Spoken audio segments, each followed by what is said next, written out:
سەدام حوسێن و هاوڕێکانی چۆن عێراقی ئاوەدانیان وێران کرد.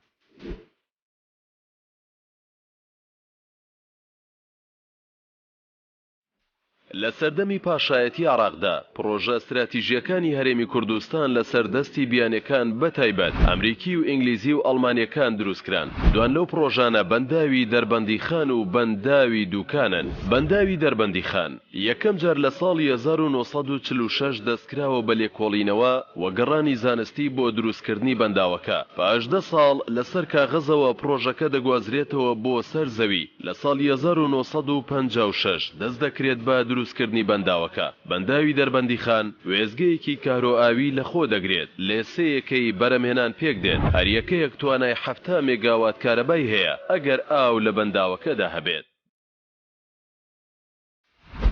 بەنداوی دووکان 2 ساڵ پێش بەنداوی دەربەندیخان دەست بە کارکردن کراوە تێیدا و لەلایەن پاشای عێراق لە ساڵی 1954 بەردی بناغیداندراوە. وێزگەیەکی بەرەمهێنانی کارۆئاوی لەسەردانراوە. 5 یەکەی بەرەمهێنان لەخۆ دەگرێت، نزیکەی 400 مێگاوات بەرهەم دەهێنێت ئەگەر ئاوی تەواو هەبێت بۆ کارپێکردنیان. تونێلی دەربەندیخان ئەم تونێلە لە شاخی بەرانان لە ڕۆژهەڵاتی دەربەندیخان دروست کراوە بۆ ئەوەی گەرمیان و کوێستان پێکەوە ببەستێتەوە. لە ساڵی 1954 لە سەردەمی پاشایەتی عێراق دەستکراوە بە دروستکردنی لە ماوەی 5 ساڵدا تەواو کراوە. کارگەی چیمەنتۆی سەرچنار لە ساڵی 1954 لەلایەن پاشای عێراقەوە بەردی بناغی دانراوە. پاش 4 ساڵ کارکردن تێیدا لە ساڵی 1957 دەکەوێتە کار و لەو سەردەمەدا ساڵانە 100,000 تۆن چیمەنتۆی بەرهەم دەهێنا. بەهۆی جەنگی عێراق ئێران لە ساڵی 1970 لە کار کەوتووە. یەکەم جار لە ساڵی 1954 تەلەڤیزیۆن گەیەندراوەتە عێراق. پێشتر ڕادیۆ و ڕۆژنامە لە عێراق بوونی هەبووە. بەهاتنی دەسەڵاتی کۆماری خرایە خزمەت حیزب و کەسایەتیە دیکتاتۆرەکانی عێراقەوە.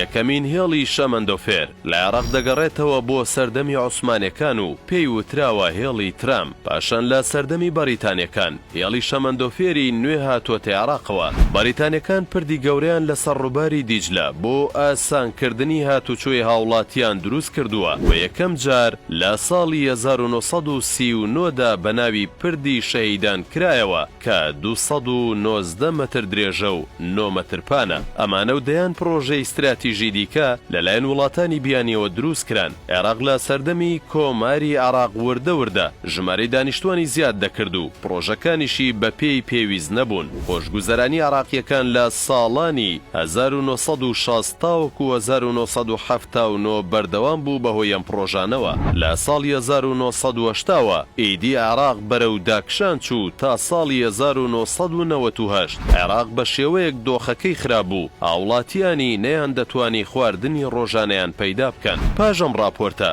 دەمانەوێت سەرنج بخەینە سەر ئەو خاڵەی کە سەدام حوسێن عێراقی ئاوەدان نەکردەوە، بەڵکو خۆی و هاوڕێکانی لە حیزبی بەعەس عێراقی ئاوەدانیان وێران کرد.